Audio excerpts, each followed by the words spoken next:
మనం సంగీతం వింటాం. ఎందుకు? కేవలం వినోదం కోసమేనా? కాదండి.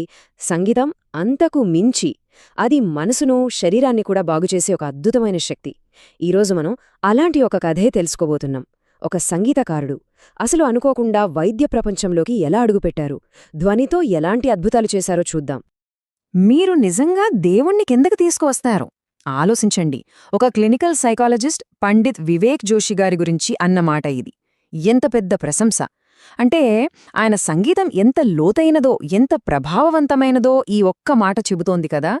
అసలు కేవలం వినోదంగా మొదలైన సంగీతం ఒక చికిత్సగా ఎలా మారిందో ఆ ప్రయాణంలోకి వెళ్దాం.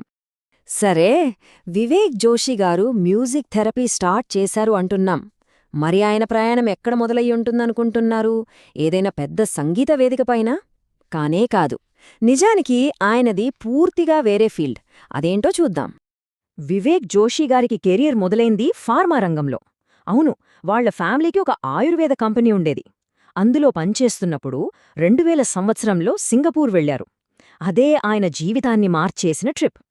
అక్కడ ఫారినర్స్ మన భారతీయ రాగాలని ఎంత ఆధ్యాత్మికంగా, ఎంతో లీనమైపోయి వింటున్నారో చూసి ఆశ్చర్యపోయారు.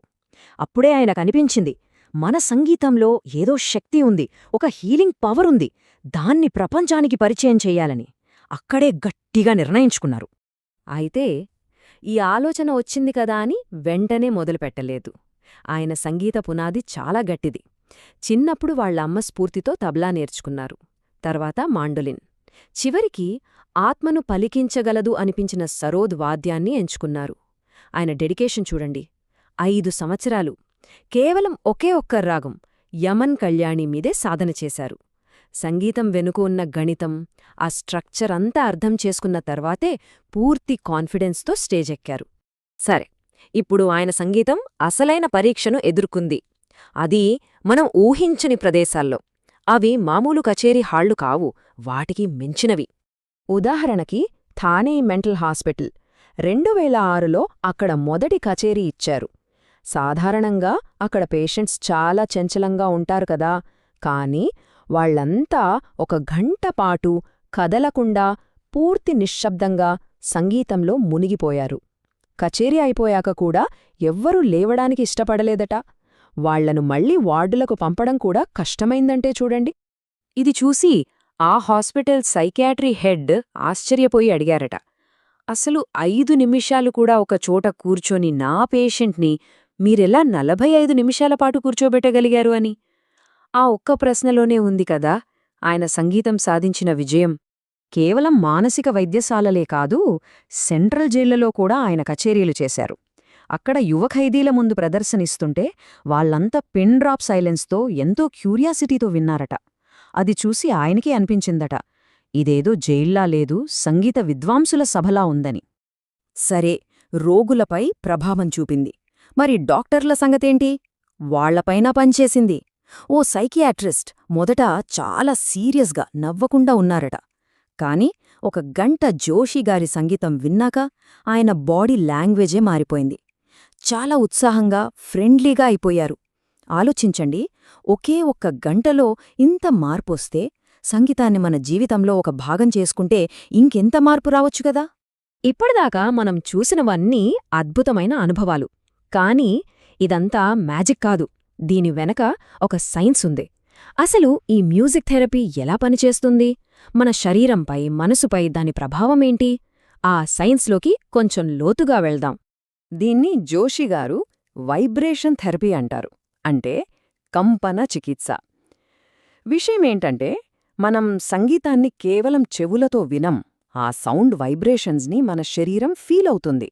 ఈ వైబ్రేషన్స్ నేరుగా మన నరాలపై పనిచేసి మనల్ని శాంతపరుస్తాయి, ఆలోచనల వేగాన్ని తగ్గిస్తాయి, చివరికి మన శరీరంలో హార్మోన్ల బ్యాలెన్స్ని కూడా సరిచేస్తాయి.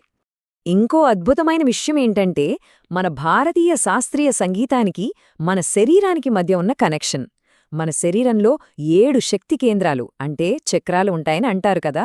సంగీతంలోని సప్త స్వరాలు సా, రీ, గా, మా, పా, ధా, నీ ఈ 7 చక్రాలతో కనెక్ట్ అయి ఉన్నాయి. అంటే ప్రతి స్వరం మనలోని ఒక ప్రత్యేకమైన భాగాన్ని ప్రభావితం చేస్తుంది. చూడండి, ఎంత లోతైన అవగాహన ఉందో మన సంగీతంలో.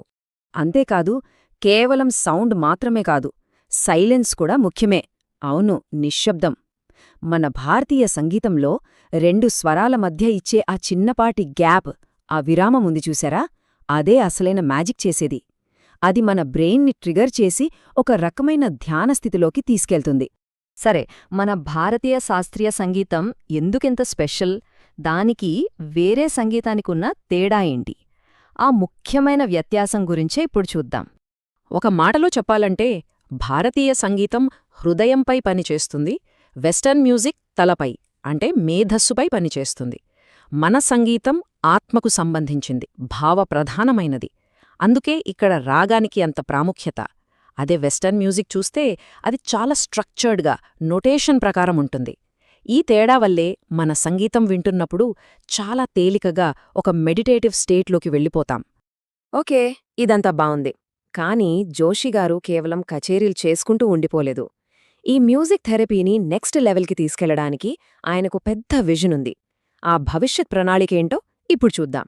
ఆయన ఏమంటారంటే, ఈ మ్యూజిక్ థెరపీని ఒక ప్రొఫెషనల్ ఫీల్డ్గా మార్చాలి. అంటే ఇంట్లోంచి పనిచేయడం కాదు, పెద్ద పెద్ద సంస్థలతో కలిసి పనిచేయాలి.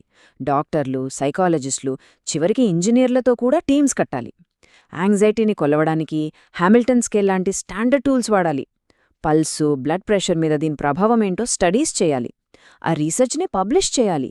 అప్పుడే దీనికొక సైంటిఫిక్ వ్యాలిడిటీ వస్తుంది. ఆయన ఉద్దేశం చాలా సింపుల్. ఒక ఇంజనీర్ను, ఒక వైద్యుడిని ఒక చోటికి తీసుకురావాలి. అప్పుడు వాళ్ళిద్దరూ కలిసి పనిచేయగలరు. ఈ ఒక్క మాటలో ఆయన విజన్ మొత్తముంది. కళ, సైన్స్ ఈ రెండూ కలిస్తేనే సమాజానికి నిజమైన మేలు జరుగుతుంది. దానికోసమే ఆయన తాపత్రయం. సో, ఇదంతా విన్నాక మనకు అర్థమయ్యేదేంటి? ఇది కేవలం ఒక సంగీతకారుడి కథ కాదు. ఇది ధ్వనికున్న శక్తి గురించి, మన ఆరోగ్యం మీద దాని ప్రభావం గురించి, అన్నింటికన్నా ముఖ్యంగా కళ, సైన్స్ కలిస్తే ఎంత పెద్ద మార్పు తీసుకురావచ్చో చెప్పే కథ. ఒక్కసారి ఆలోచించండి. ధ్వని ఇంత మార్పును తీసుకురాగలిగితే మనం రోజూ వింటున్న శబ్దాలలో, సంగీతంలో మనం ఏం కోల్పోతున్నాం?